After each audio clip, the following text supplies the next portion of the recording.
kita mulai, kita baca basmalah bersama-sama. Bismillahirrohmanirrohim. Oke. Baik, yang pertama ini adalah sesi fascinating sharing yang akan dibawakan oleh Kakak Ubay. Sebelumnya Ibu bacakan dulu ya CV-nya. Oke, nama lengkapnya adalah Tengku Ubaidillah Ahmad, tempat tanggal lahir Jakarta 4 Juni 2000. Jabatannya saat ini adalah sebagai Ketua Umum dari Instansi Persatuan Pelajar Indonesia Kampus Universiti Kebangsaan Malaysia atau disingkat PPI UKM. Alamatnya Jalan Jambu nomor 68I Legoso Ciputat. Nomor teleponnya atau handphonenya tuh ada di 082 1157 40481. Kalau WA di 0177 395560. Oke, riwayat pendidikan dari Kak Ubay adalah dari tahun 2006 sampai 2012 bersekolah di SDIF Al-Fikri Depok, 2012 sampai 2015 di MTS Pembangunan UIN Jakarta, 2015 sampai 2018 di MA Pembangunan UIN Jakarta, lalu 2018 sampai sekarang adalah di Universiti Kebangsaan Malaysia. Seperti itu. Pengalaman organisasi dari Kak Ubay itu sangat banyak. Beliau juga termasuk yang waktu di BS aktif dalam organisasi OSIS. Jadi 2017 sampai 2018 itu masuk OSIS divisi ekskul ya. 2018 sampai 2019 PPI UKM Departemen Orsibut. Lalu 2019 sampai 2020 itu jadi PPI UKM Ketua Departemen Orsibut. Atau PPI ke Malaysia Departemen Kominfo. Nanti bisa ditanyakan lanjut Kak Ubay. Lalu 2020 sampai 2021 menjadi Ketua Umum dari PPI UKM. Oke, pelatihan yang pernah diikuti Kak Ubay, khususnya selama 3 tahun terakhir ini ada LPDP PPI Malaysia, Leadership Camp PPI Malaysia. Oke, baik, itu sekian CV dari Kak Ubay. Mungkin langsung saja untuk mempersingkat waktu, Ibu persilakan kepada Kak Ubay untuk memulai sesi sharingnya. Kepada Kak Ubay, kami persilakan.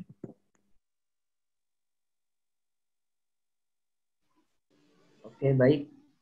Halo, tes. Kedengeran nggak? Kedengeran. Jelas ya? Oke.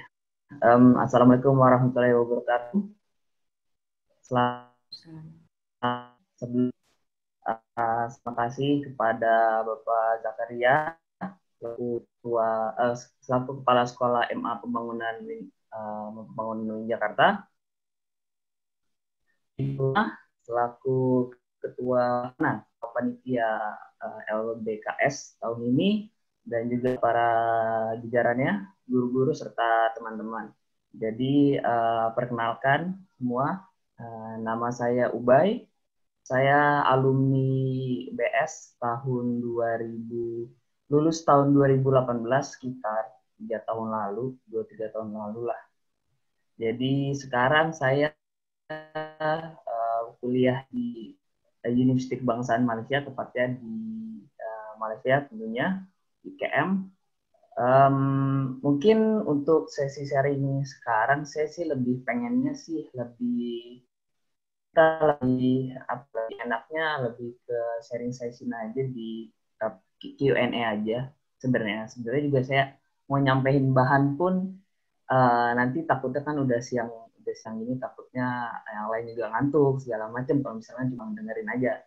Jadi sih saya pengennya nanti lebih ke Q&A aja. Jadi siapa yang mau bertanya silakan, organisasi, atau nanti ada yang bertanya, ada yang punya niatan untuk kuliah di Malaysia, bisa ditanya juga nggak apa-apa, requirement-nya, terus gimana kehidupan di sana juga boleh. Dan mungkin sedikit ngejelasin nih sebuah organisasi di Malaysia tepatnya ya. Dan sebelumnya saya ikut OSIS juga di tahun 2017 tahun 2018, saya ikut setahun aja di pas saya kelas 12. Karena waktu itu saya ketua basket, jadi otomatis harus mengikuti OSIS itu tersebut sebagai anggota divisi eskul. Dan begitu saya masuk ke Universiti Kebangsaan Malaysia, tempat saya berkuliah di Malaysia, saya mengikuti suatu organisasi khusus Indonesia, pelajar Indonesia bernama PPIKM atau Persatuan Pelajar Indonesia Kampus Universiti Kebangsaan Malaysia. Jadi PPI itu adalah sebuah organisasi Indonesia di luar Indonesia, di luar negeri, yang menaungi dan menaungi pelajar-pelajar Indonesia. Ya bisa dibilang organisasi itu seperti BEM lah, tapi dikhususkan Indonesia, tapi antar pelajar lokal Melayu Malaysia ataupun dengan pelajar internasional dari Cina, dari Arab, dari biasanya lebih banyak dari atau Korea. Kita saling interaksi antara organisasi atau sesama bisa dibilang sesama departemen lah. Itu tahun 2018 2019 saya mengikuti PIKM.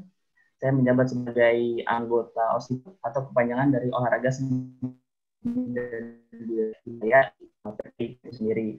Setelah itu tahun selanjutnya 2019-2020 saya mengikuti PPI Camp juga. Saya menjadi departemen olahraga seni budaya. Dan saya juga tadi kan kayak PPI kampus ya, bisa dibilang di Indonesia ini BEM kampus lah.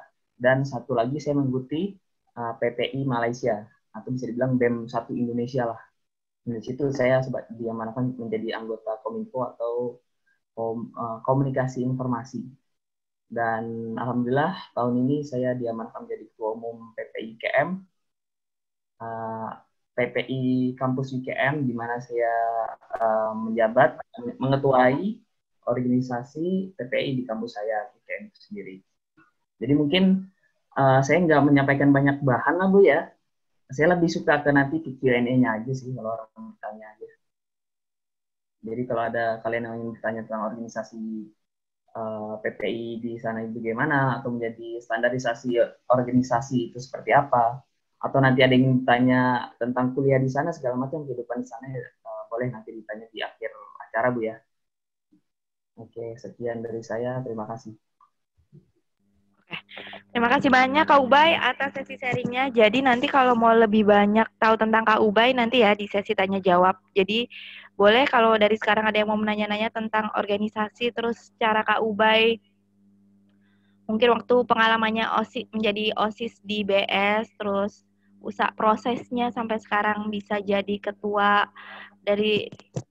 organisasi atau masuk di Universitas Malaysia, nanti ditanya jawab. Baik, selanjutnya adalah sesi sharing dari Kak Agan.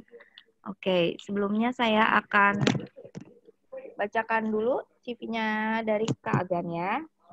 Bentar.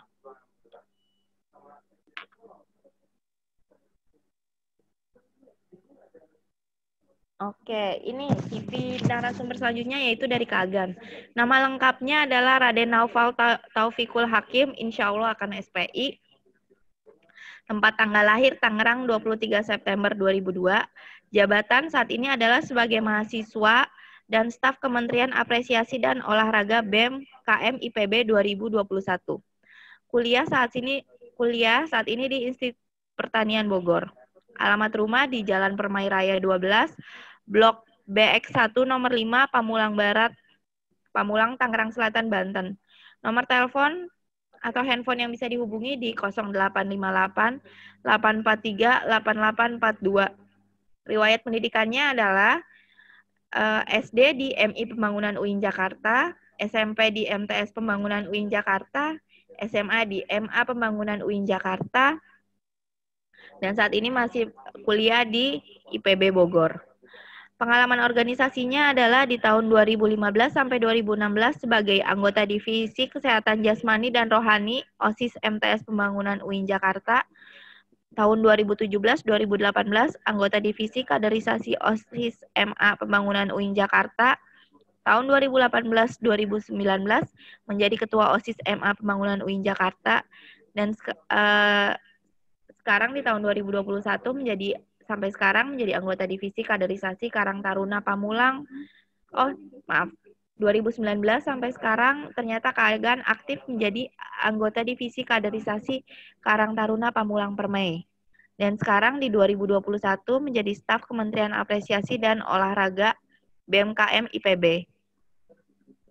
Pelatihan yang pernah diikuti yaitu salah satunya adalah Sekolah Kepimpinan tahun 2020.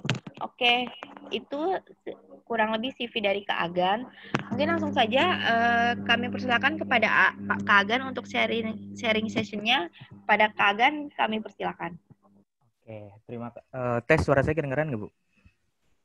Oke. Mohon izin Kak Ubay, Pak Daus, Bu Inaya, dan guru-guru sekalian, pengen sharing-sharing. Teman-teman semua, Assalamualaikum warahmatullahi wabarakatuh. Waalaikumsalam warahmatullahi wabarakatuh. Ya, itu kan tadi Kak Ubay pakai almet kampusnya ya, tapi saya belum punya almet, jadi nggak apa-apa pakai backgroundnya dulu aja. Kesananya juga belum.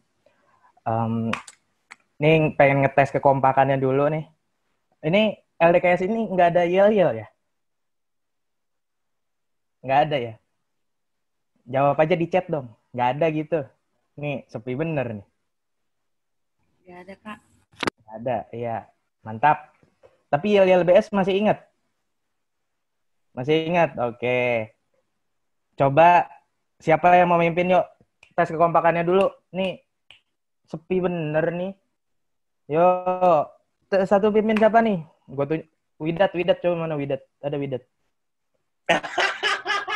Coba Dat pimpin Blue School gitu dulu biar semangat kita bareng-bareng. Oh, yang mana? Iya, the best, yes. Oh, Itu lupa ya. diam kudut. Gimana ya LBS? Lupa kayaknya nih. Blue Ya School, yes, ampun. yang itu, Bang. Ah, iya. Teriak Blue School gitu. Iya Blue School. Yo, kan pada mute semua. Ya, Itu coba kan di unmute teriak. dulu teman-teman semua. Ayo Biar di-unmute pada dulu, semangat yo. nih. Yuk, Dat, langsung Dat. Blue School. Yes. We are the best. We are the best. We are the best. Merdeka. Merdeka. Ya, kompak banget ya. Oke, izin share screen kali ya, host. Punten. Ibu siapa nih hostnya? Ya baik, bentar. Pak Umam atau Pak Rizko boleh dijadiin Agan sebagai co-host? Ini lagi apa nih, Pak Rizko? Mungkin nggak banyak materi kali ya yang bakal gue sampein. Ini pakai gue lagi. Yang bakal saya sampein lebih ke sharing-sharing aja. Karena di sini dikasih taunya disuruh kasih pengalaman aja. Gimana? Oke, udah bisa. Bentar ya. Mana ya?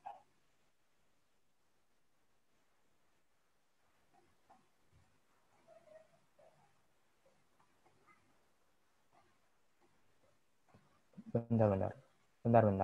Ulang.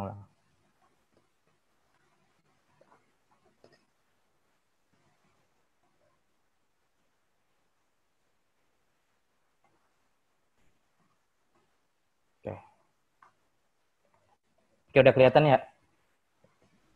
Terlihat. Udah, Kak. Oke. Pada banget nih. Di sini mungkin saya bakal menjelaskan sedikit tentang apa yang pernah saya pelajari dulu waktu masih jadi ketua OSIS dan sempat jadi anggota divisi kaderisasi waktu di Blue School. Dulu ketua OSIS-nya Bang Ubay, yaitu Afif, pernah bilang sama saya, terserah lu mau bawa kemana organisasi lu, yang penting lu punya tujuan. Tapi yang paling penting adalah jas merah. Jangan sampai melupakan sejarah. Dia dapat kata-kata ini dari salah satu guru yang ada di BS. Kalau tidak salah, gurunya udah keluar, namanya Pak Wagi Wardana. Katanya seperti itu. Dan ini yang bakal gue sampein ke teman-teman semua, sedikit cerita tentang pengalaman gue dan pengalaman terdahulu yang harus kita tahu, yang harus kalian tahu untuk dijadikan apa, untuk dijadikan pelajaran dan juga motivasi buat pengen bikin karya apa sih lu selama periode lu gitu. Ya mungkin ini sedikit aja. Yang di kiri ini namanya, yang paling atas Afif, fotonya yang paling kanan tuh susah banget dihubungin dia orangnya. Terus yang Sasa Adisti itu satu di atas gua, ini fotonya. Habis itu ketua OSIS selanjutnya itu gua. Ya itu. Terus kalian tahu lah ya Marwah, ketua OSIS kalian gitu. Terus ya ini dia. Kalau kalian pernah dengar, BS emang pernah punya pensi nggak sih? BS pernah punya acara yang rame nggak sih? Iya, ini dia.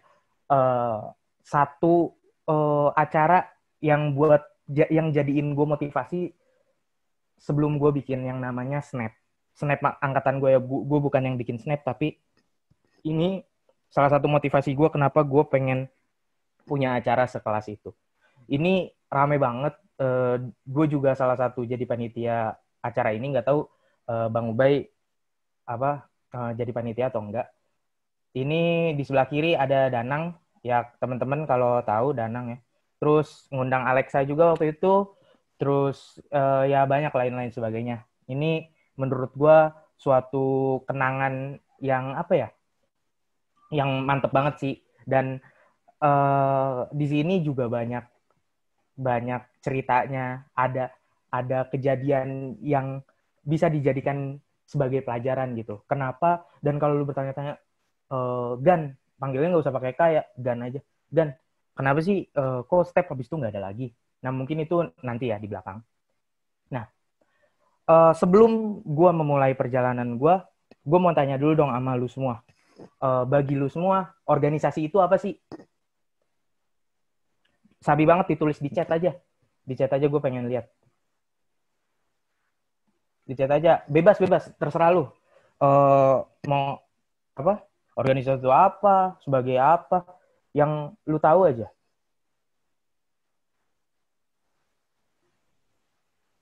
Ini kegaring komen nih. Di chat aja.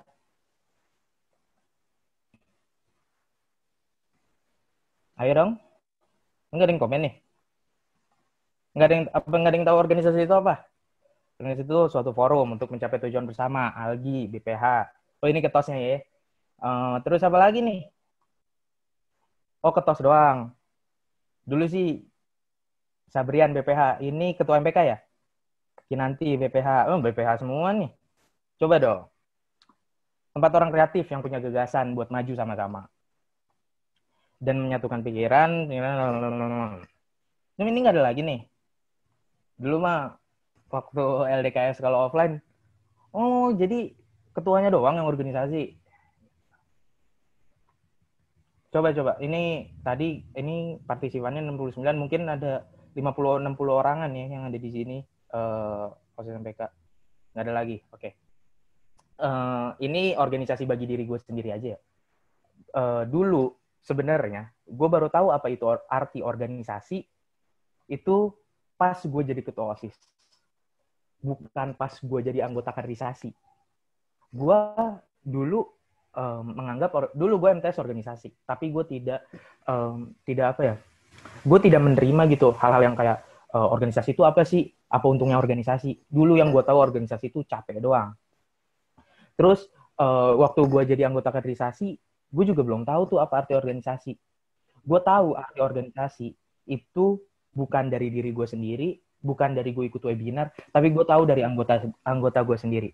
Waktu itu lagi pengumuman OSIS, maksudnya kepanitiaan OSIS angkatan gue. Maksudnya yang gue pimpin periode gue. Waktu itu Pak Anas ngomong, coba di sini ada yang ngomong, coba di sini ada yang jelasin tentang organisasi. Di situ semua diem. Dan termasuk gue dan BPH gue, ketua MPK dan BPH-nya, ketua divisi, semuanya diem. Karena apa? Karena kita nggak ada yang tahu. Tapi ada satu orang, anggota gue, bukan angkatan gue, di bawah gue. Dia tunjuk tangan. Ngomongnya kayak gini. Organisasi itu, ini Pak, berbagai kepala, tapi dengan satu tujuan. Itu kata-kata gue inget banget. Dia ngomong itu. Mungkin kalian kenal ya. Namanya Ilham. Dan dari situ gue punya dua perasaan antara, waduh, gini aja gue nggak tahu apa arti organisasi. Satu lagi, gue merasa gue nggak salah, gue milih orang. Dan artinya apa? Artinya untuk apa ya? Untuk lu berani mengungkapkan sesuatu atau lu menyampaikan sesuatu yang lu tahu, nggak harus lu punya kuasa dulu, artinya lu harus jadi ketua dulu, lu baru boleh ngomong. Enggak. Di sini anggota, lu juga sama hak lu, sama kayak ketua-ketua lu. Tapi tugas lu emang berbeda-beda. Kayak gitu. Dan di sini gua dan Mara ini gua kenalin ini salah satu wakil, bukan salah satu, emang satu-satunya wakil gua. Dan kita berbeda tujuan di organisasi. Gue mau tahu dong tujuan lu di organisasi itu apa? Coba ditulis aja nih. Ini pada kaku-kaku banget dah. Tulis aja di chat. Kalau misalkan lu on mic kan bakal rame-rame tuh. Nggak kedengeran gue. Di chat aja. Lu tujuan lu di organisasi itu apa? Contoh nyari cewek. Ya nggak apa-apa. Tujuan. Ceweknya cakep-cakep gitu. Nggak apa-apa. Cowoknya cakep-cakep gitu. Terus lu pengen apa? Mengembangkan diri, bersosialisasi. Ini BPH-nya mulu nih. Menambah pengalaman, tujuannya untuk menemukan ide baru. Menemukan ide-ide baru. Mencari pengalaman, bekerja sama. Oke. Tujuan lu di sini berbeda-beda. Sama, dulu juga waktu periode gue berbeda-beda tujuan. Salah satunya kita. Tujuan gue nggak tahu apa itu arti organisasi. Gue pengen organisasi aja terus. Tujuan gue gini, gue ketika masuk di BS waktu kelas 10, gue bilang gini, kenapa ya orang-orang pada nggak mau di sini, pada nggak mau sekolah di sini? Menurut gue nggak ada yang salah di sekolah dengan kotak doang. Bentuknya kotak doang. Mau lu kemana? Mau kabur ke kantin juga ketahuan orang meja piketnya. Kantinnya lewat meja piket. Lu mau kabur kemana? Lapangan ada jaringnya. Udah tuh penjara. Enggak lah, bercanda. Penjara yang penuh cerita maksudnya. Di situ gue mikir, gue harus bawa sekolah ini dengan wilayah lagi. Luas yang kecil banget kayak gini dikenal sama orang banyak. Itu tujuan gue. Dan termasuk ke visi gue waktu gue nyalonin jadi ketua OSIS. Sementara si Mara punya tujuan di organisasi, dia pengen nambah pengalaman. Artinya apa? Mara nggak punya pengalaman. Sementara gue punya tujuan yang sangat jauh. Bukan gue pengen ngebentuk OSIS biar kuat dulu. Enggak. Gue ngerasa kita emang udah kuat. Gue harus berani beradu gitu di luar. Dan itu salah satunya kenapa visi misi gue jadi gitu. Dan ya kalau lu mau lihat apa sih visi misi gue, ya di acara-acara gue. Mungkin nanti lu bisa tanyain kalau yang anak kelas berapa sekarang ya? Kelas 11 ya. Kelas 11 tahu mungkin acara-acara gue. Terus gue lanjut. Ya ini gue ini kalau menurut gue OSIS terbaik gue sih. Gue senang banget waktu pertama kali dilantik itu di depan gue sama Pak Anas kalau nggak salah baru setengah tahun jadi Wakasis, abis itu langsung periode gue. Di sini gue juga nanya pertama kali waktu rapat. Bukan pertama kali, gue bukan menyampaikan apa yang pengen gue jalanin, program apa yang pengen gue jalanin, enggak. Tapi yang pertama kali gue tanyakan adalah ke anak-anak, apa tujuan lu di sini? Dan macam-macam kepinginan mereka. Terus habis itu gue langsung bilang, gue punya program, gue punya keinginan untuk BS dikenal di dunia luar. Coba lu sebutin gimana caranya biar kita bisa mewujudkan hal itu. Habis itu gue kumpulin jawaban mereka dan rata-rata mereka pengennya ngundang artis. Dan itu suatu yang berat buat gue. Kenapa? Sebelumnya kita nggak pernah nih 1 tahun sebelumnya bukan ngundang artis, istilahnya cuma gestar-gestar biasa gitu. 2 tahun sebelumnya nggak juga. Baru 3 tahun sebelumnya baru ada gitu, dan itu juga ditutup. Maksudnya acara kayak gitu tuh udah nggak boleh lagi. Nah itu jadi jadi tantangan tersendiri gitu buat gue. Dan terkait tujuan lu tadi, gini, gue selalu mikir dalam diri gue, terkadang tuh ini bisa jadi catatan lu semua ya. Apa yang lu tuh harus kejar dan lu harus tahu apa yang lu butuhkan, bukan yang lu inginkan, gitu. Dan artinya apa? Artinya ya lu harus tahu lu nih OSIS lu, diri lu butuhnya apa. Lu nggak bisa lu cuman lu pengen OSIS bersaing di dunia luar, pengen OSIS bersaing antara, lu contoh dah paling deket kita sama Man 4. Emang kita udah bisa bersaing sama Man 4? Menurut gue belum. Walaupun waktu di angkatan gue ada ide-ide dari BS yang diambil ada sama Man 4. Tapi untuk bersaing kita langsung jebret gitu, nggak bisa. Menurut gue kita belum kuat. Lu pengen bersaing di dunia luar, tapi internalisasi lu kurang. Dan ini masuk banget sih sama tema kali ini, internalisasi Madrasah Alia Pembangunan. Artinya apa? Artinya kalau lu punya mental yang kuat, lu punya pengetahuan yang bagus, ketika nanti udah di jebret di antara organisasi OSIS-OSIS lain, itu pasti lu bakal kuat gitu. Kekurangan yang ada di angkatan gue adalah gini, gue tidak pernah merasakan hal seperti ini. Gue nggak pernah punya acara Seven Habit. Itu Seven Habit. Lu tadi gue tahu lu belajar tentang Seven Habit. Gue baru belajar kemarin. Artinya apa? Ilmu kita sama. Gue sama lu baru belajar tentang Seven Habit. Gue di SMA tidak belajar tentang Seven Habit. Abis itu ya udah gitu. Gue cuman praktek. Belajar dari cerita kakak kelas. Udah itu doang. Tapi gue tidak punya materi organisasi yang kuat. Mental gue doang kuat gitu. Akhirnya banyak miss.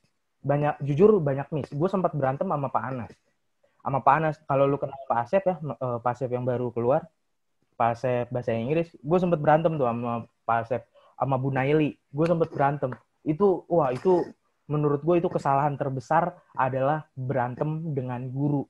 Itu menurut gue kesalahan fatal lah. Lanjut. Nah, ini salah satunya waktu LDKS dan BOMSOM. Ini seru banget sih. Lu ngerasain nggak? Enggak ya, gue bukan ngeledek. Cuman emang nggak bakal ngerasain aja. Ini waktu itu malam-malam, jurit malam yang pakai jas hujan yang di kiri itu malam-malam di BS ya. BS katanya MP katanya serem Empus ya. Terus gue suruh pakai tutup mata semuanya. Dan mereka gue ditinggal di sana pakai tutup mata. Dan kalau nggak salah itu kondisinya gelap banget sih. Terus harus nemuin satu barang yang disembunyiin sama panitianya waktu itu guru sama gua BPH.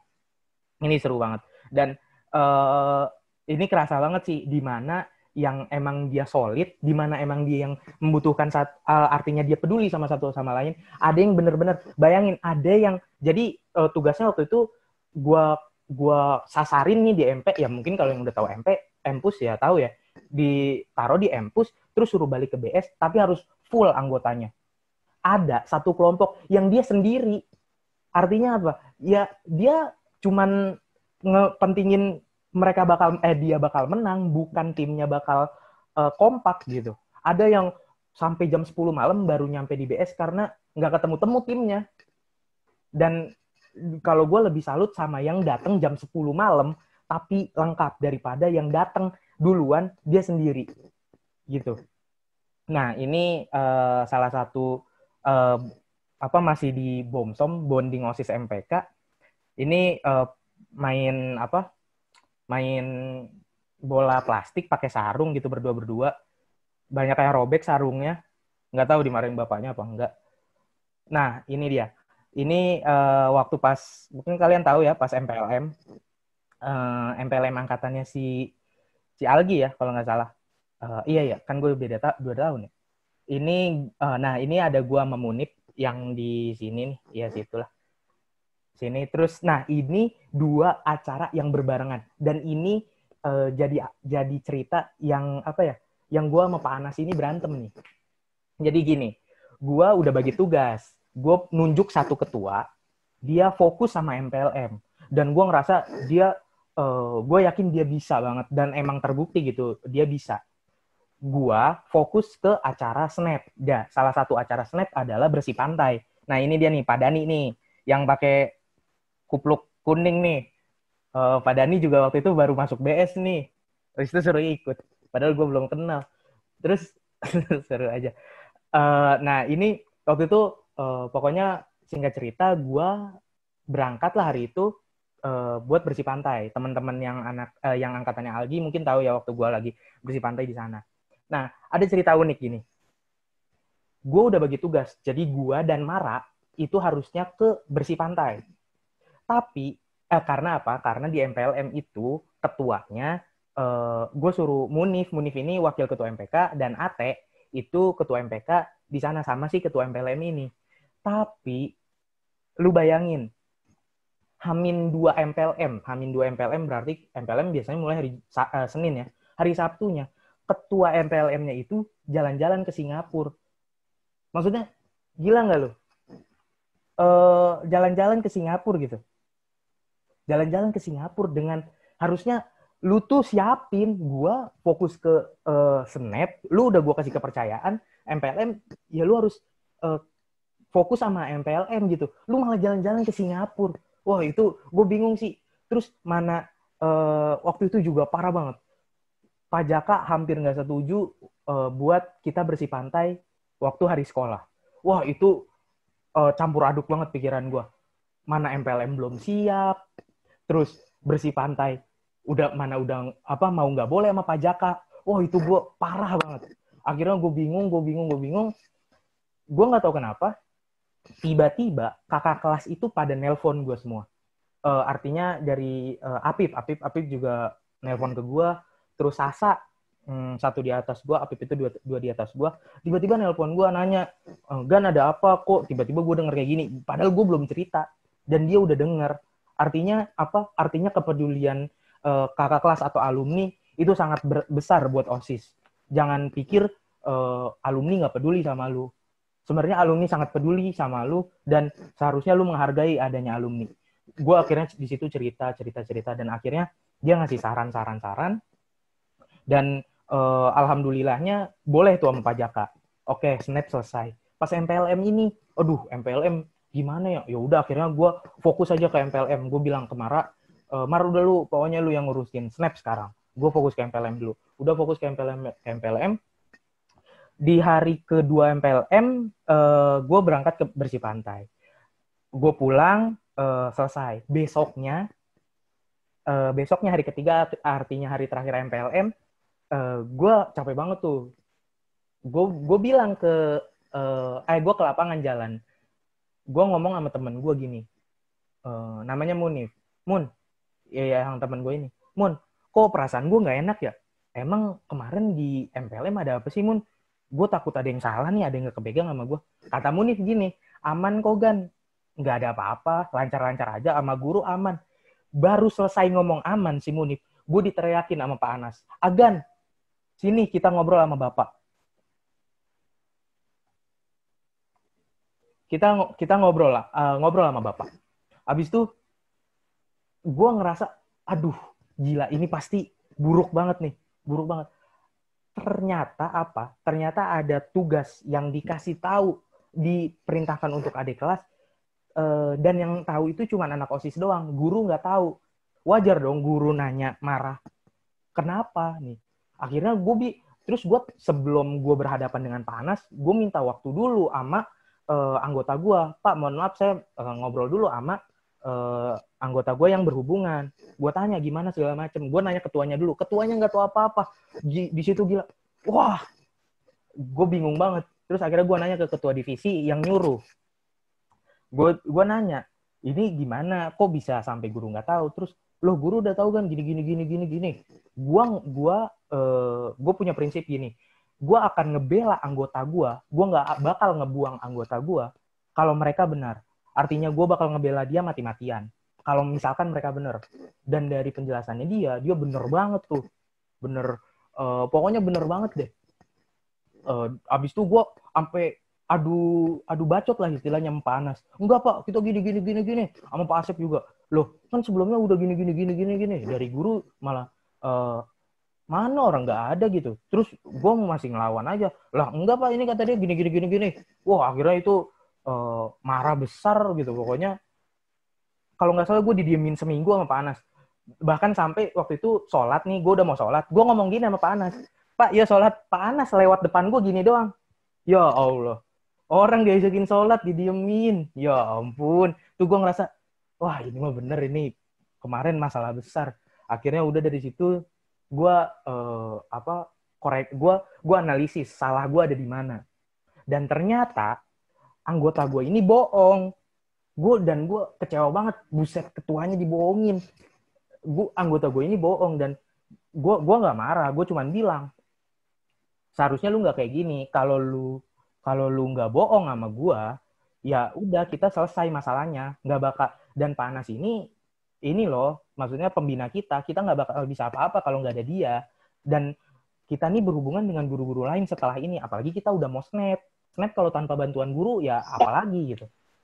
Terus udah akhirnya anggota itu minta maaf dan gue minta maaf sama Pak Anas, Pak Asep segala macam, dan itu pecah sih, maksudnya sedih aja gitu.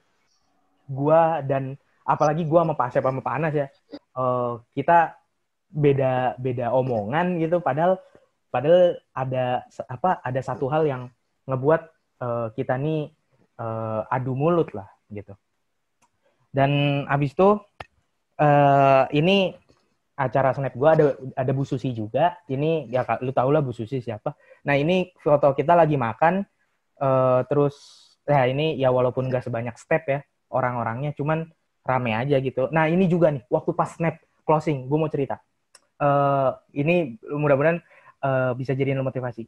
Lu lihat ini kan cewek yang nyanyi itu yang sebelahnya Sal Priadi itu tadinya dia nggak pakai celana.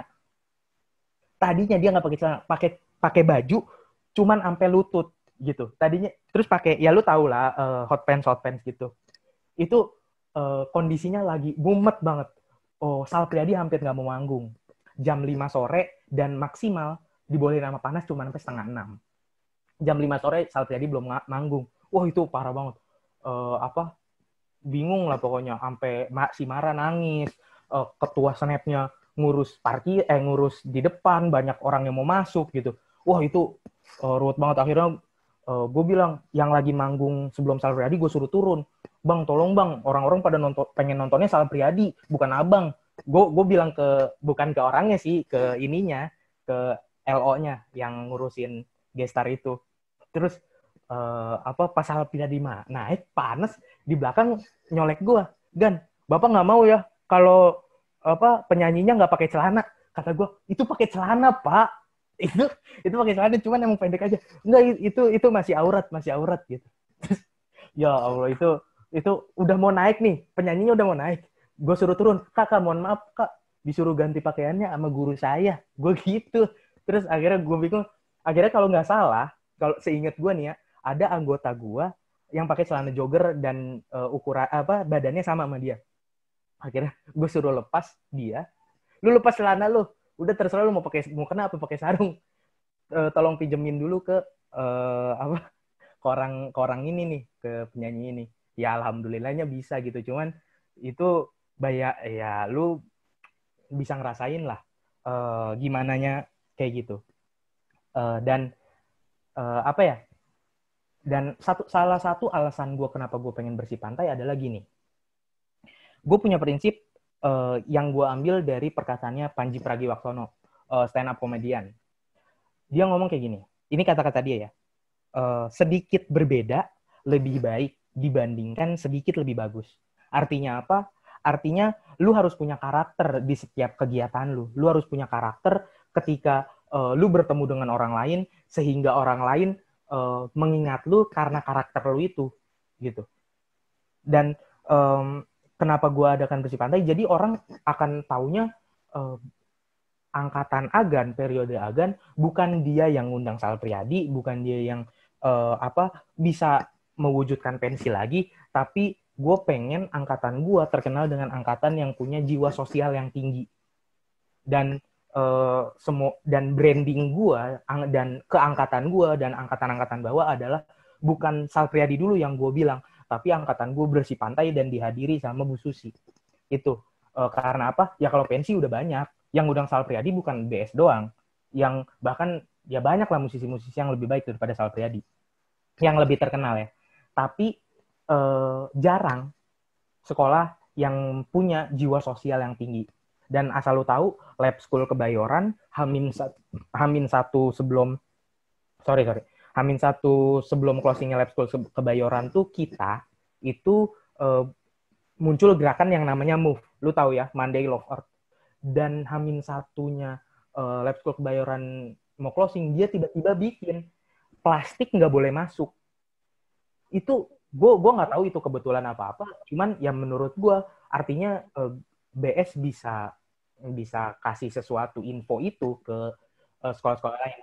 Dan minggu depannya Man 4 bikin Car Free Day, dia bikin isi ulang air minum dan plastik digantikan dengan botol minum.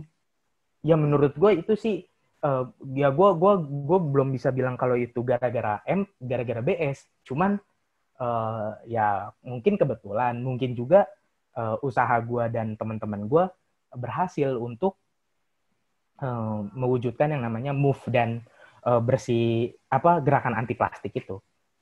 Ya, dan di antara kesuksesan yang tadi ada dua muka ini, muka yang paling kiri. Itu mukanya mumet banget. Asal lu tahu aja. Jadi H-1 closing snap kita nggak punya baju. Kenapa? Makanya kita pakai baju pantai. Kita nggak punya baju. Kenapa? Karena sponsor ngebatalin. Dan itu wah gila, parah banget sih. Lu udah janji sama sponsor lain pengen ditempel di baju. Tapi kita nggak punya baju gitu. Dan asal lu tahu, H-1 closing snap, uang kita kurang 10 juta, kalau nggak salah. Dan kalau nggak salah, gue nggak cerita sama Pak Anas sih. Kurang 10 juta. Itu gue marah-marah. Gue marah-marah banget. Gue marah-marah, gue bilang, lu nih kalau emang nggak sanggup, bilang dari awal. Kenapa lu bilang bisa, lu janji sponsor bisa, ternyata sponsornya ngebatalin, dan lu nggak bisa bertanggung jawab atas hal itu gitu loh ke ketua divisi sponsornya. Dan ya kalau kita kurang 10 juta kita nggak bisa bayar Sal Priadi nih, nggak bisa ngelunasin Sal Priadi. Wah itu udah bingung banget. Akhirnya gue keluar setelah gue marah-marah, gue gebrak meja, habis itu gue keluar, gue banting pintu, gue panggil anak acaranya, ketua acaranya waktu itu Ilham, ketua divisi acara.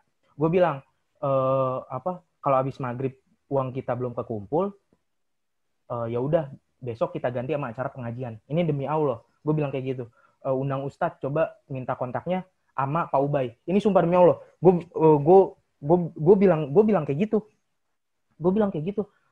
Terus kata Ilham, lu serius Gan? Gila lu mau dijadiin ini. Ya lu mau lu kita utang ntar sponsor pada ini sama kita. Siapa yang nolongin nih? Kita bingung sama pimpinan aja, kita udah susah. Masa kita ngerepotin pimpinan gitu. Terus kata Ilham, iya Gan, iya. Gue sampai bilang ke vendornya, vendor panggungnya, Mas jangan pulang dulu ya, sampai maghrib di sini, nanti saya kabarin. Takutnya nggak jadi Mas, soalnya uangnya kurang. Gue bilang kayak gitu sama tukang panggungnya. Terus wah di situ gue akhirnya sholat asar, gue berdoa, terus gue bingung nih gimana. Terus gue bilang sama BPH-nya, Mas Alif ini ketuanya ya yang kanan. Gue bilang, kalau maghrib lu nggak bisa yakinin gue kita bakal dapat 10 juta dalam sehari, ya udah batal, panggung tutup, kita ganti jadi acara pengajian, lebih soleh lah gitu. Terus akhirnya nggak tahu kenapa rezeki datang, tiba-tiba satu sponsor datang dan ngasih 5 juta, dan akhirnya cuman kurang tinggal 5 juta. Terus bendaharanya bilang, Gan sebenarnya kita bisa dapat 5 juta lagi dari mana? Terus dari ini Gan. Terus gue masih ngerasa nggak yakin kan. Gue suruh dia, lu coba bikin suatu konsep gimana caranya biar kita bisa dapat 5 juta dalam waktu sehari gitu. Terus akhirnya dia bikin cerita lah, pinjeman OSIS 2 juta untuk dijadikan kalau nggak salah apa gitu. Gue lupa pokoknya, yang penting waktu itu ketutup aja biar gue nggak dipenjara. Gue takut dipenjara. Terus akhirnya ya udah bisa, dan gue nggak tahu itu kuasa Allah kayaknya. Setelah acara itu selesai, kita malah surplus 5 juta. Surplus 5 juta. Ya ampun, tadinya kurang 10 juta. Jadi lebih 5 juta. Itu duit dari mana? Gue nggak tahu. Dan gue nanya sama bendahara, ini duit dari mana kok tiba-tiba ada? Apa mungkin Anda ini pesugihan? gitu. Terus wah, amit-amit tidak kan. Dia bilang katanya ya nggak tahu, ada katanya sponsor ada yang baru tanda tangan 2 katanya gitu. Dan itu cerita gak gue ceritain sama Pak Anas karena ya gue takut lah Hamin 1 kurang 10 juta langsung digorok kali gue sama Pak Anas. Ya itu sih cerita gue.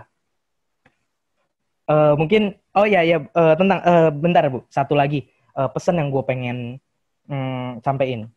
Jadiin cerita atau apapun itu tentang masa lalu para pendahulu lu sebagai motivasi dan juga kenangan dan pelajaran untuk lu ngebentuk suatu karya kayak yang pernah tadi gue bilang. Dan komunikasi antar angkatan itu sangat penting banget. Karena apa? Dia udah pernah melewati masa itu. Kalau lu sotoy, gue bisa lah sendiri. Gue udah pernah belajar tentang organisasi ini, terus mental gue udah kuat. Artinya ya udah gue tinggal fight aja gitu ngadepin sesuatu. Lu salah, lu egois. Dia kakak kelas, dia udah pernah ngelakuin hal itu. Artinya dia udah pernah ngelewatin masa itu, udah pernah kerja di bawah tekanan yang sama. Ya dia bakal tahu apa jalan yang lebih baik daripada itu. Itu aja sih Bu Inaya. Baik, terima kasih banyak Kak Agan atas sharingnya. Seru banget. Saya ngedengerin dari awal sampai akhir. Saya ikut ketawa-ketawa dan ternyata emang benar saya baru tahu. Ternyata Snap itu latar belakangnya seperti itu kan. Iya, Bu. Itu lucu. Oke, itu lucu banget. Itu kocak banget. Nah, mungkin itu ya. Mungkin agak sedikit Ibu review sedikit ya dari apa yang diceritakan oleh Kak Agan. Kenapa Snap bisa berhasil? Coba, ada yang tahu nggak? Itu tuh berkaitan sama materi yang sesi pertama tadi loh. Ayo, ada yang tahu?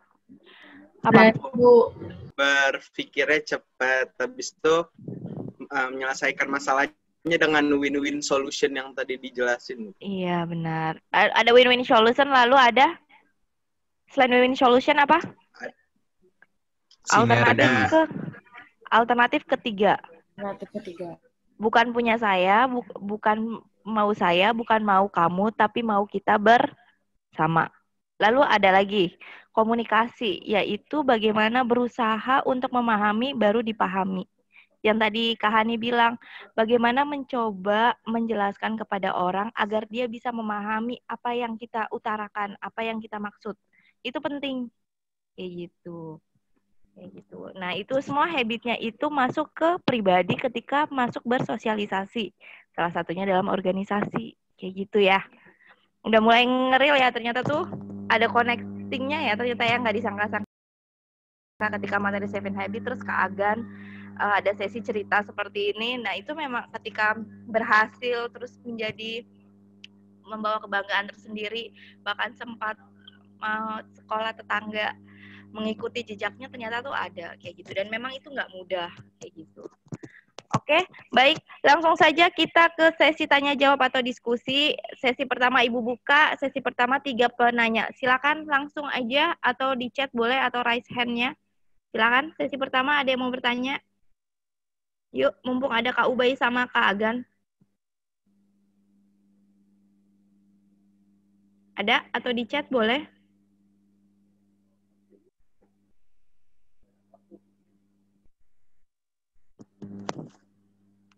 Ayo, silakan ada yang mau ditanyakan atau minta tips-tipsnya. Gimana sih sama Kak Ubay sama Kak Agan kalau mau menjalankan kegiatan di BS kayak gitu, agar bisa berhasil kayak gitu. Bu, mau nanya Bu, buat Kak Ubay. Boleh, ntar Algi ya buat Kak Ubay apa? Itu boleh ceritain dikit nggak gimana caranya kuliah di luar negeri? Oke, cerita kuliah di Malaysia ya. Oke, baik. Ada lagi Algi? Itu dulu Bu. Oke, terima kasih Algi. Baik, selanjutnya yang kedua. Ini ada nih, bentar. Oke, ini dari Tembang ya. Ini untuk kedua kakaknya ya Tembang ya, buat Kak Ubay sama Kak Agan. Manfaat organisasi. Oke, manfaat organisasi yang paling penting atau yang paling efektif kita rasakan pada saat kuliah. Oke, terima kasih Tembang atas pertanyaannya. Selanjutnya ada lagi? Saya mau nanya. Oh ya, Tata ya? Ya. Ya, silakan Tata. Untuk siapa? Untuk keduanya atau salah satu? Iya, boleh dua-duanya aja. Oke, boleh dua-duanya. Ya, silakan. Gimana caranya kayak nyatuin antar angkatan gitu kan pasti ada jarak antara angkatan atas sama angkatan bawah. Nah, caranya tuh gimana cara nyatuinnya gitu. Oke, gitu ya. Bagaimana menyatukan tiap angkatan ya antara angkatan adik kelas dan kakak kelas. Ya, intinya 3 angkatan yang ada di BS ini. Oke, itu untuk pertanyaan Kak Ubay dan Kak Agan. Baik, Ibu tutup dulu ya sesi pertamanya. Akan coba dijawab oleh Kak Ubay terlebih dahulu. Kak Ubay, pertanyaan dari Algi, cerita tentang kuliah di Malaysia itu seperti apa sih, Kak? Boleh dijelaskan, diceritakan, Kak Ubay? Silakan. Oke, baik. Terima kasih. Siapa tadi? Algi ya? Algi. Ya, Algi. Jadi pertanyaannya, tadi sih ya jalan ceritanya menempuh, ya mungkin dari perjalanan dari SMA lah ya, untuk menuju ke kuliah di Malaysia. Jadi yang pertama-tama saya pas di BS, jadi saya biasa ngejar SNM, ngejar SNBM, dan mandiri lainnya. Waktu itu sih saya pengennya di UI ya, ngambil pilihan 1 teknik kimia, pilihan kedua itu MIPA kimia. Jadi hanya UI saya ngejarnya, SNM dan SBM. Mandirinya itu waktu itu saya cuma ikut UTUL. Itu dia teknik kimia kalau nggak salah ya, UTUL. Walaupun saya tes di UTUL, di UGM-nya sendiri cuma main-main aja, niatnya jalan-jalan. Tapi setelah saya nggak terima di SBM, itu pasti ngedown banget, semua juga pasti ngedown. Oke lah, kita tahu kalau misalkan SNM kita nggak terima ya santai-santai lah, kita masih ya SNM bisa dibilang cuma keberuntungan banget lah, dan pasti orang ngejarnya di SBM. Nah pas SBM nggak keterima itu bener-bener ngedown semua lah, keringet dingin segala macem lah. Nah untungnya abang saya alumni BS juga, lulus tahun 2015, 3 tahun di atas saya. Nah itu kuliah di KM juga, di Malaysia juga. Nah saya diarahin lah sama abang saya ini, kalau misalkan di sini kelebihannya apa sih dibanding dengan kuliah di Indonesia, begitu. Nah akhirnya setelah saya ngedown itu nggak terima SBM, saya daftarlah lewat agennya di UKM, orang Indonesia juga yang biasa masukin orang Indonesia lah, belajar Indonesia ke UKM. Jadi biasanya sih kalau misalkan adik-adik di sini yang pengen ikut, maksudnya pengen kuliah di Malaysia melalui agen, biasanya agen itu nggak selalu cuma diarahin ke satu kampus. Biasanya tergantung jurusan, ada yang paling bagus apa nih, satu jurusan di kampus mana yang paling bagus, nanti di listing gitu lah, nanti tinggal dipilih. Jadi waktu itu udah submit semua masalah dokumen, mulai dari nilai UN, nilai rapot, terus sama IELTS, TOEFL. IELTS atau TOEFL waktu itu saya ngasih IELTS ya. 3 dokumen itu saya kirim semua ke agen ngirim ke pihak UKM. Setelah itu biasa nunggu sekitar 3 minggu lah, dan alhamdulillah keterima di situ. Dan kalau masuk di Malaysia, seluruh kampus di Malaysia itu nggak pakai tes wawancara, cuma submit dokumen-dokumen aja. Yang penting requirement-nya komplit semua, dan nanti setelah udah keluar offer letter-nya bahwa keterima nih, yang sekian, berapa semester, jurusan apa, dan yang lain, setelah itu baru ngurus visa. Memang di visanya itu memang agak lama sih. Waktu itu saya sempat telat kuliah 3 minggu di awal karena visanya telat. Nah, jadi waktu masuklah akhirnya ke Malaysia itu kalau nggak salah di bulan Oktober awal, yang seharusnya kuliah itu dimulai September akhir 2018 ya. Jadi ya baru pertama kali ke sana, maksudnya kuliah di sana, baru pertama melanjutkan kuliah di sana, melihat situasi, namanya beda budaya, makanan, orang-orang juga bahasanya, sebenarnya banyak orang ngomong bahasanya mirip. Ya kalau misalnya kita ngomong secara benar-benar formal ya, itu benar-benar emang agak mirip lah. Tapi kalau misalnya kita ngomong bahasa gaul sesama, mungkin udah ada arahan dari Pak Anas ya, yang menyangkut organisasi, jadi saya persingkat aja. Jadi gampang kok masuk ke Malki, cuma tinggal ngapain dokumen-dokumennya aja, nggak perlu wawancara segala macam. Nanti pun kalau misalnya ada yang berniat mau masuk ke kuliah di Malaysia, boleh tanya-tanya saya aja. Di guru ada yang punya kontak juga kok. Terima kasih. Semoga terjawab ya. Oke, terima kasih banyak Kak Ubay atas infonya tentang kuliah di Malaysia. Oke, yang pertanyaan selanjutnya Kak Ubay. Dari Tembang, manfaat organisasi yang Kakak rasakan terutama pada saat kuliah itu apa? Manfaat dari adanya ketika Kak Ubay mengikuti organisasi, terus berasa manfaatnya saat ini ketika Kakak kuliah. Ya, silakan Kak.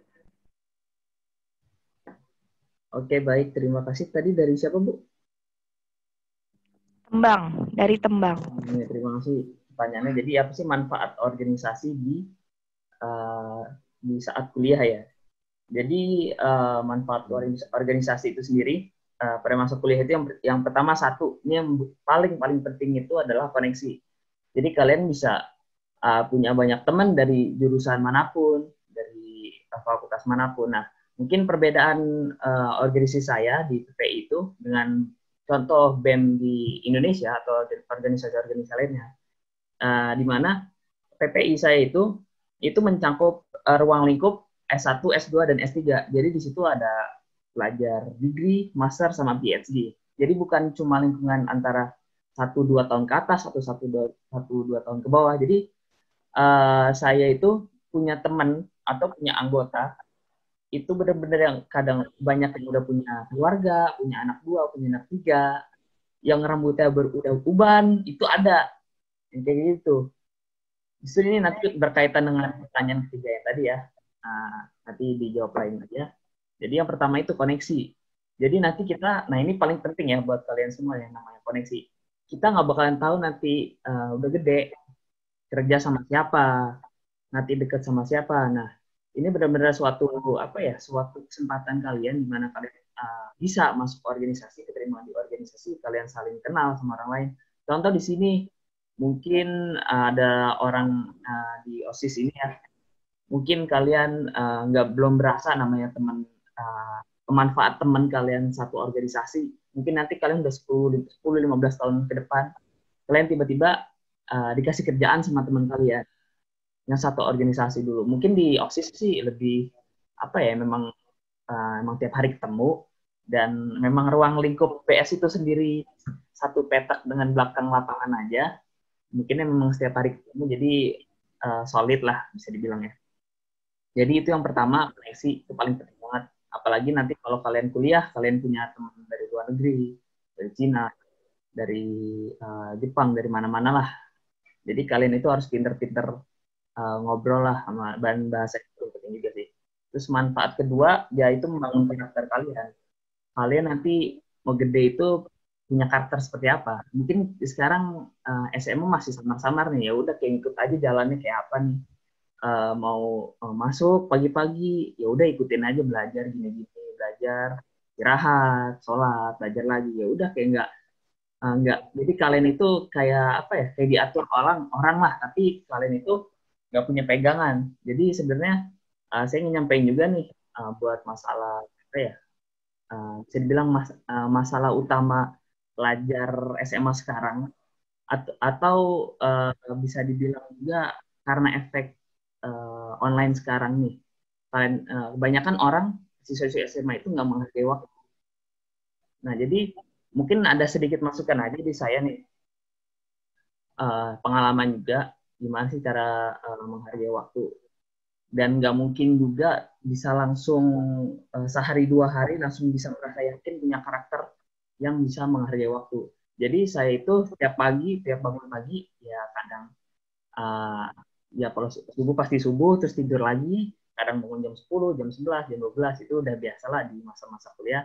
Jadi setiap pagi saya mikir nih, satu hari ke depan, 24 jam ke depan, saya pengen ngapain aja. Itu di luar itu baik atau buruk ya, yang penting saya tahu saya 24 jam itu mau ngapain aja. Misalnya pagi, meskipun detail itu pun saya pikirin, kayak misalkan saya mau makan apa. Wah, kemarin nih belum cuma makan karbohidrat, nah mungkin 24 jam saya lebih makan protein. Terus mungkin kalau kalian nih mau sekolah, kayak wah kemarin nih udah 2 hari udah belajar MTK terus nih, besok belajar fisika segala macam lah. Jadi dari kebiasaan tersebut, kalian secara nggak langsung nanti kalian itu bakalan bisa menghargai waktu itu sendiri. Jadi nanti itu berdampak banget sama kalian di organisasi. Contoh nanti dibuat acara mungkin bisa dibilang acara snap lah. Seperti yang tadi Agen ngomong kan, masalah snap, semua apa suka dukanya seperti apa. Nah kalau kalian punya karakter menghargai waktu, itu benar-benar bisa persiapin dari jauh hari, udah tertata rapi kalian, jadi nggak perlu pusing-pusing lagi nanti kayak ada kendala di H1, H2, H3 segala macam. Jadi kalian bisa santai, tapi dalam jangka waktu kalian udah prepare dari lama, udah jauh-jauh prepare dari waktu yang lama. Dan mungkin efeknya juga, maksudnya dampak positif dari ikut organisasi di kuliah ya, itu apa ya, bisa dibilang kredibilitas kalian naik, integritas kalian meningkat dibanding saat waktu di SMA. Nah itu benar-benar kerasa. Jadi ya jalanin aja dulu lah. Saya sebenarnya punya prinsip, orang yang berprinsip ya jalanin aja dulu lah. Saya bukan nggak punya ya, saya juga nggak suka namanya menyesal sih. Saya seumur hidup bukan nggak ngerti ya, saya benar-benar nggak mau tahu kata arti menyesal. Jadi ya jalanin aja dulu, mau baik mau buruk, mau susah mau senang, jalanin aja dulu. Pasti kalian dapat pengalaman, dapat ilmunya dari situ. Dan satu lagi, kalian jangan lupa sama senior kalian. Jadi kalau misalnya ada masalah apa-apa, pasti tanya dulu ke senior. Karena mungkin senior itu tahu latar belakang suatu organisasi apa nih yang kurang. Jadi tahun ke tahun organisasi ini bisa dibilang punya masalah apa nih tahun ke tahun nih.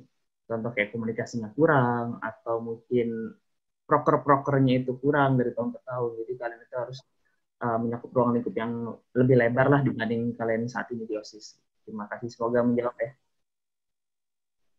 Oke, terima kasih banyak Kak Ubay atas jawabannya, sarannya juga ya, yaitu bagaimana kita bisa menghargai waktu, terus time management juga. Itu berarti ya apa yang harus udah persiapan, apa yang harus bisa dilakukan untuk keesokan harinya, kayak gitu.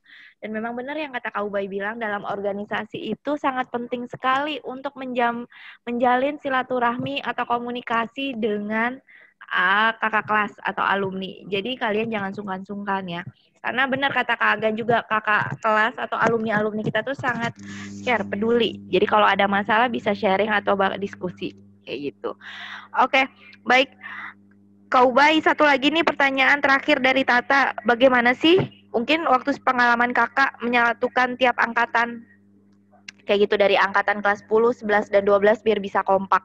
Seperti itu, Kak. Baik, terima kasih pertanyaannya. Jadi menjawab pertanyaan itu, gimana sih cara menyatukan dari angkatan? Ini mungkin di BS ya, kelas 10, kelas 11, kelas 12 ya. Jadi kalau saya, contoh lah saya sebagai ketua OSIS, yaitu biasanya itu kalau saya terapkan juga nih dari saya punya organisasi PPI, jadi setiap angkatan saya pasti bikin ketua angkatan yang dimana dia itu masuk juga maksudnya di organisasi PPI. Jadi dia itu anggota PPI, tapi dia itu megang megang angkatan. Jadi per angkatan itu punya ketua, yang dimana ketuanya itu masuk ke pengurusan PPI itu, atau mungkin nanti OSIS itu kan. Jadi komunikasi sebagai seorang ketua OSIS itu penting banget, mulai untuk anggota OSISnya, MPK, atau pelajar OSIS, pelajar BS lainnya.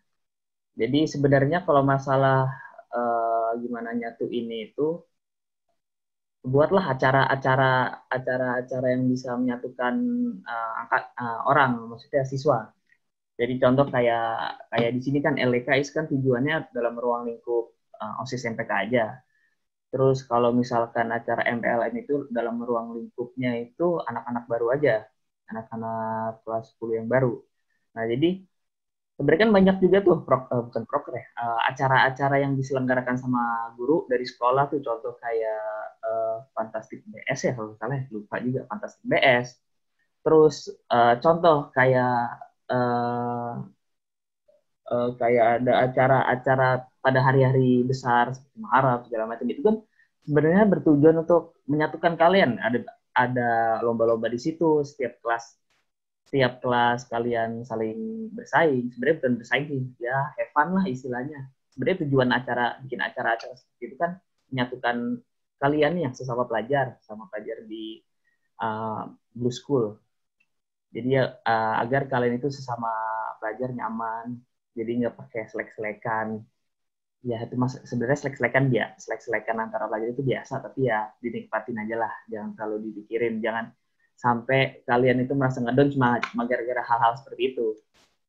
Kalian di SMA cuma 3 tahun kok, setelah 3 tahun ya udah gitu. Nanti mikirnya kayak kalian berbuat sesuatu juga kayak maksudnya dalam kutip hal-hal buruk ya, itu juga pasti kalian menyesal juga nanti pernah ngelakuin kayak gitu.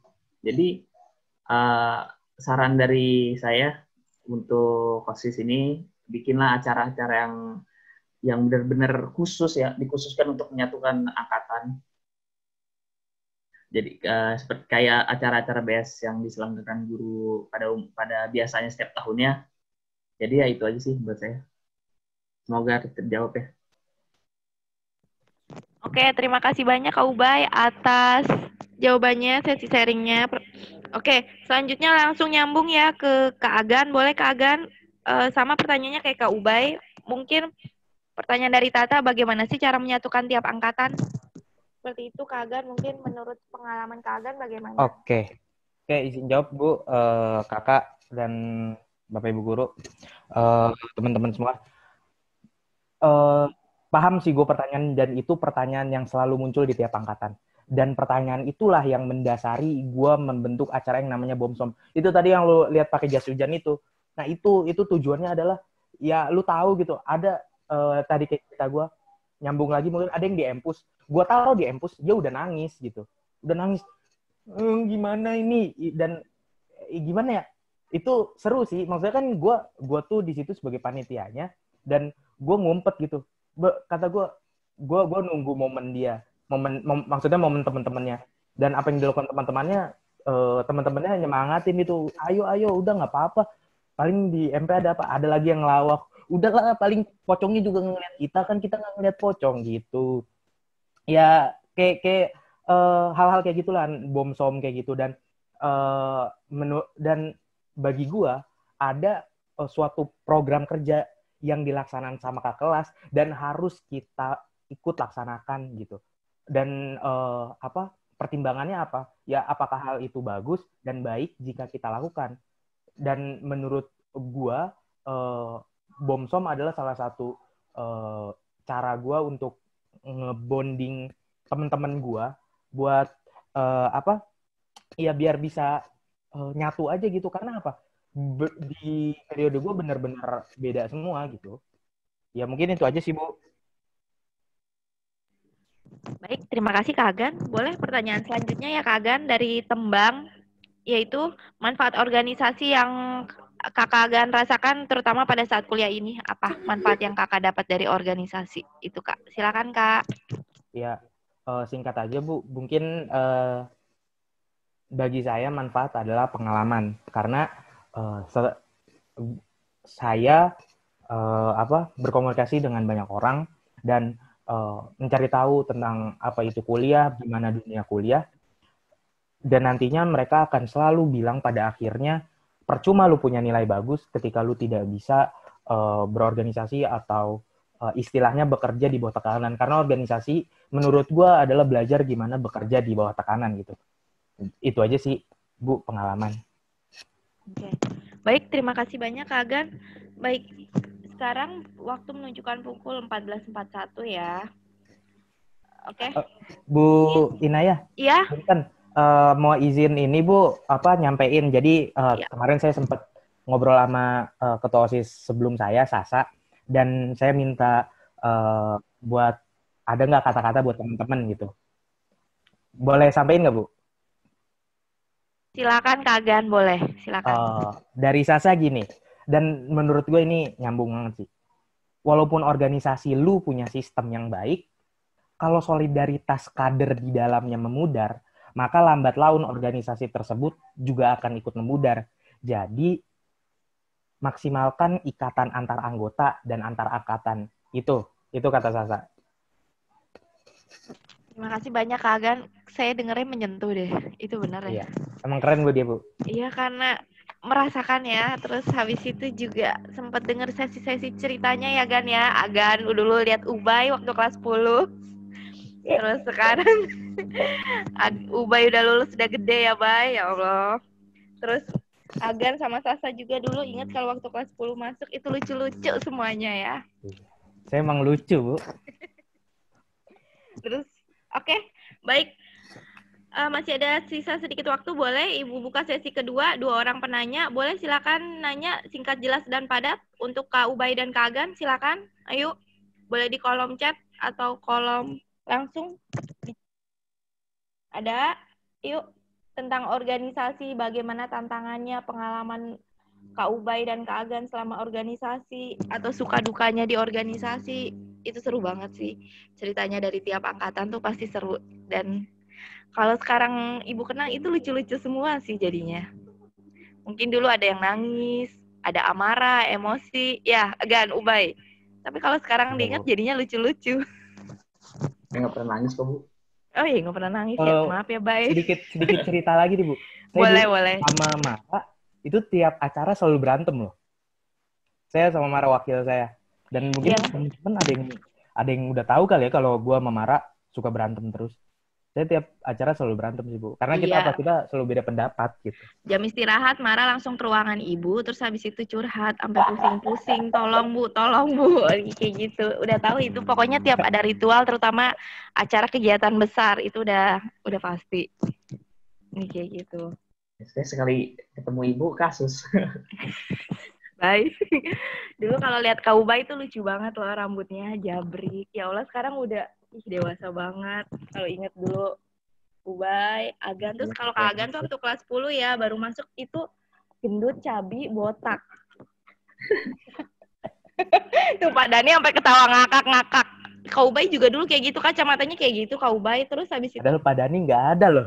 Jabrik-jabrik gitu. Kayak gitu. Bayangin aja deh kamu. Oh iya benar, mirip sama adeknya. Nih, Bu. Oh tuh ada yang nanya tuh, Bu. Oh iya nih, ada. Boleh lanjut ya. Buat saya. Buat Kak Agan, katanya apa yang membuat Kak Agan yakin dan percaya diri waktu mau menyalonkan diri sebagai ketua OSIS? Ayo, apa Kak? Gue sih pede aja ya, karena gue ngerasa gue bisa. Dan gimana ya? Percaya diri. Dulu, pertama kali gue datang ke sekolah gini. Oh, karena gini, dasarnya pertama, gue dari OSIS MTS gue sendiri. Sisanya ada teman-teman gue dari MTS ke BS, cuman nggak OSIS dulunya. Dan gue ngerasa, berarti ini gue paling mantep nih organisasinya. Itu pemikiran yang salah banget menurut gue. Karena apa? Karena nantinya lu jatuhnya egois, lu cuman pengen apa yang lu mau gitu. Dan seiring berkembangnya waktu, akhirnya gue ingin jadi tempat OSIS ini sebagai tempat untuk mensolidkan antar angkatan. Mungkin kalau tadi ya, tentang bonding, lanjutin. Dulu gue selalu curhat sama kakak kelas. Nggak pernah curhat sama teman seangkatan. Dan adik kelas gue suka curhat tentang cinta-cintaan sama gue gitu. Cuman kalau sama gue biasanya pada nggak berani, karena sebelumnya biasanya gue habis marah gitu. Marah tentang organisasi. Masa langsung gue kasih, dia cerita tentang cinta-cintaan. Gitu sih. Pertama, karena gue ngerasa gue pengen menyatukan antar angkatan, dan gue pengen bawa BS, karena gue ngerasa dalam diri gue, kalau bukan gue yang ngebawa, ya udah, nggak ada lagi, gitu. Gitu sih, Bu. Makasih banyak Kak Agan atas jawabannya. Oke. Ada lagi mau ditanyakan? Itu dari Inai. Oke, Inai udah paham ya, Nay? Masih ada lagi yang mau ditanyakan, Inai? Udah. Udah, Bu. Oke. Itu adanya Otet ya, Bu ya? Kayaknya ya. Iya. Agan. Oh, si Otet. Oke. Ada lagi? Satu orang. Oh, itu siapa? Widat mau nanya. Widat, silakan Widat. Itu antara tangannya Widat atau DB sih. Ibu udah tahu itu. DB. Itu Ubay udah tahu. Ini aja kali Bu, saya kalau nggak ada yang mau nanya, saya boleh ngasih challenge nggak ke teman-teman Bu? Oh iya boleh, silakan waktunya itu. Ya, singkat jelas padat. Ayo Iya, silakan. singkat Kan. jelas padat. Ya. Nih, lu adalah OSIS dan MPK. Lu dituntut untuk menjadi kritis. Dan lu dituntut untuk membentuk sesuatu yang dimana lu adalah mewakili teman-teman lu yang bukan OSIS. Lu mewakili teman-teman tujuan dan keinginan teman-teman lu yang di luar OSIS. Artinya lu menjadi tempat untuk membuat wadah gitu. Gue pengen tahu dong, lu pengen bikin acara kayak gimana? Bisa mungkin gini kali ya Bu, kayaknya Snapgram BS ini banget ya Bu, sepi banget nih. Gue pengen tantang lu semua, dan ini salah satu poin yang kurang di angkatan gue, kurang menghargai apa yang telah dibuat sama dirinya sendiri. Silakan lu buat Snapgram masing-masing. Ini challenge ya. Artinya ini yang akan menilai lu apakah lu percaya diri dengan lu OSIS atau enggak. Lu bikin Snapgram lah masing-masing. Di situ silakan kasih poin yang udah gua dan Kak Ubay sampaikan. Poin singkat aja, sepatah kalimat yang Kak Ubay atau gua sampaikan, dan ada lagi di satu Snapgram aja, jelasin, nggak usah jelasin, bikin konsep lah. Lu pengen BOBS kayak apa? Contoh, lu pengen bikin acara bertema jiwa sosial dengan apa? Dengan lu bersih pantai. Jelas gitu, nggak cuman lu pengen pensi. Apa? Pensi banyak gitu. Lu pengen jiwa sosial. Apa? Lu ngasih beras ke tetangga juga jiwa sosial lu tinggi. Gitu. Harus jelas. Itu challenge dari gue sih, karena ya nggak bisa suruh push up kan kalau di sini. Nggak bisa suruh push up, nggak bisa suruh koprol gitu. Itu sih Bu. Oke, makasih Kak Agan atas challenge-nya. Mungkin ini terakhir ya, ada pertanyaan dari 2 orang. Dari Widat buat Kak Ubay sama Kak Agan. Mungkin dari Kak Ubay dulu. Kak Ubay, gimana sih caranya dalam organisasi yang dilakukan untuk kalau ada orang yang pasif dalam organisasi? Kayak gitu. Apa yang harus kita lakukan, Kak Ubay? Oke, terima kasih Widat, adiknya DB. Mungkin yang dimaksud dengan pasif itu yang bisa dibilang yang malas-malasan itulah ya. Yang ya cuma ikut-ikutan doang lah. Jadi saya juga pribadi merasakan juga nih, baru 3 bulan, 3-4 bulan menjabat jadi ketua umum. Ada sih beberapa orang yang sudah saya pantau, ya ini apa ya, bisa dibilang pasif lah, gitu kan. Jadi apa sih yang saya lakukan jika menemukan anggota saya itu menjadi pengurus yang pasif atau yang bisa dibilang malas-malasan. Pertama, sebenarnya sebelum saya jelasin ini, latar belakang saya menjadi ketua itu, maksudnya saya itu menjelaskan, mendidik, dan memberitahu kepada anggota-anggota saya bahwa saya mau tahun ini PPUKM, organisasi saya ini berdasarkan sistem kekeluargaan. Jadi apapun nanti masalahnya bisa diselesaikan secara kekeluargaan.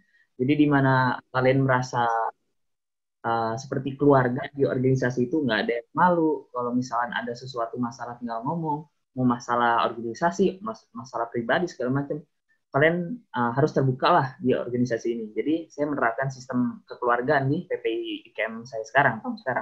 Nah, jadi untuk menjawab pertanyaan tadi, yang pertama berdasarkan sistem yang saya buat di PPI ini, PPI saya di tahun periode ini.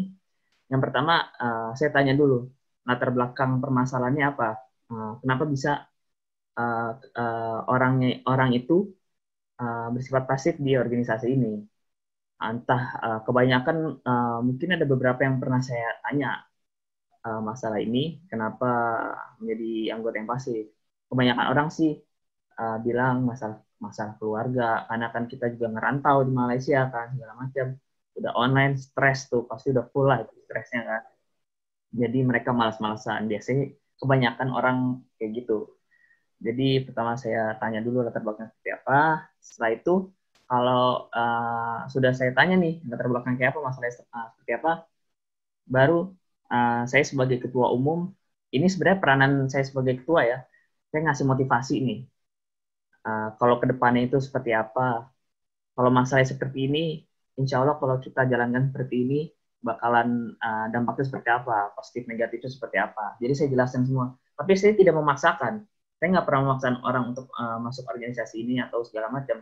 Saya cuma nih saya kasih option 2, 3, 4, 5. Terserah mau milih mana, pokoknya antara option itu dampaknya seperti ini, sini seperti ini. Jadi terserah anggotanya itu mau mau megang option yang mana. Gitu kan. Jadi setelah saya motivasi, setelah itu saya pantau aja nih, nggak perlu, maksudnya kita liatin juga, maksudnya kita nggak perlu kasih apa-apa lagi, jadi kita lihatlah dia perkembangan seperti apa, mungkin beberapa minggu ke depan. Kalau misalkan emang masih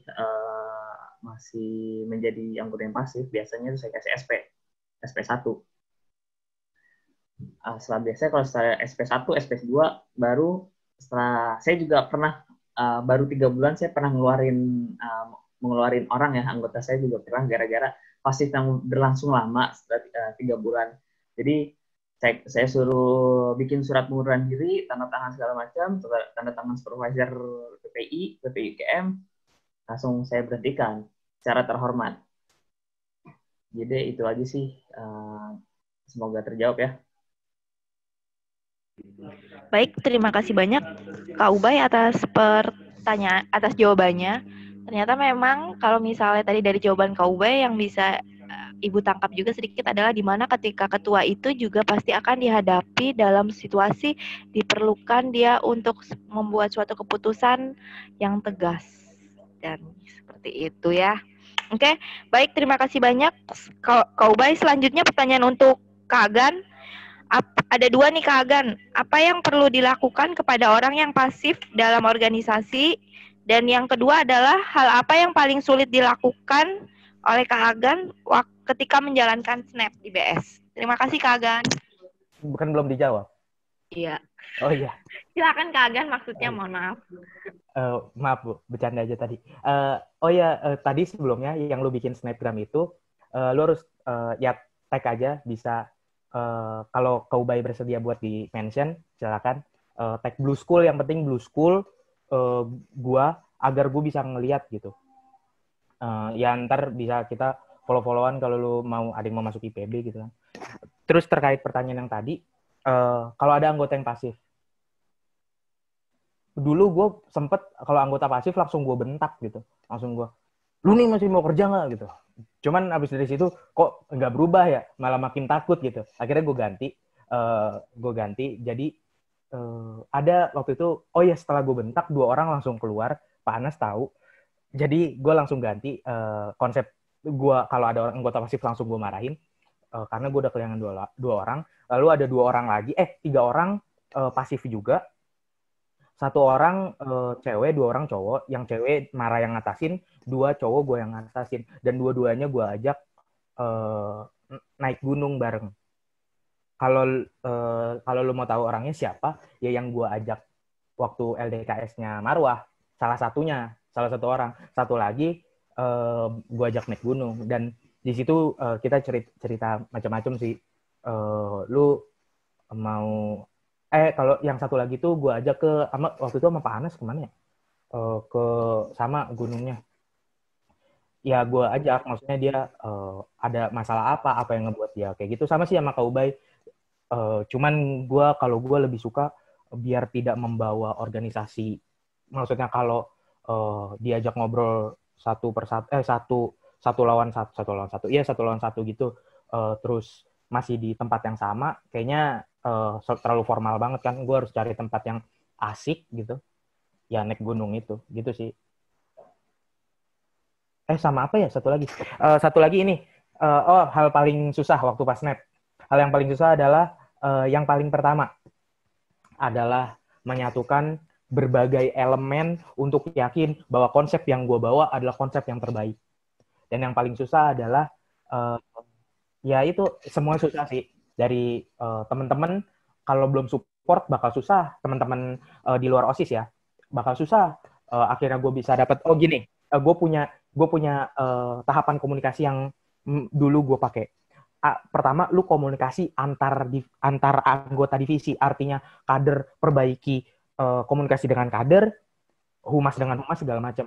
Setelah itu lu bisa laksanakan, baru lu komunikasi antar divisi, humas antar kader, kader sama humas sama ekskul, segala macamnya. Habis itu lu OSIS dan MPK.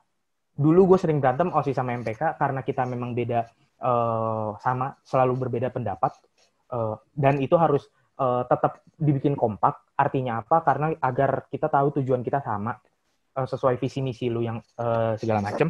Dan yang terakhir adalah guru dan juga siswa yang lain. Kalau lu aja tidak bisa menjaga internalisasi lu, sama tadi yang kayak Sasa bilang, lu nggak bakal bisa komunikasi ke guru, ke siswa, ke elemen manapun. Apalagi kalau lu udah ke empus. Itu levelnya ibarat kata kalau di kesurupan udah paling tinggi banget tuh. Udah ngelawannya tuh udah ketat banget tuh kalau udah, apalagi ke Pak Bahris waktu itu. Gue nggak ikut kalau nggak salah ke Pak Bahris karena apa ya? Ya karena ikut gue ke Pak Bahris.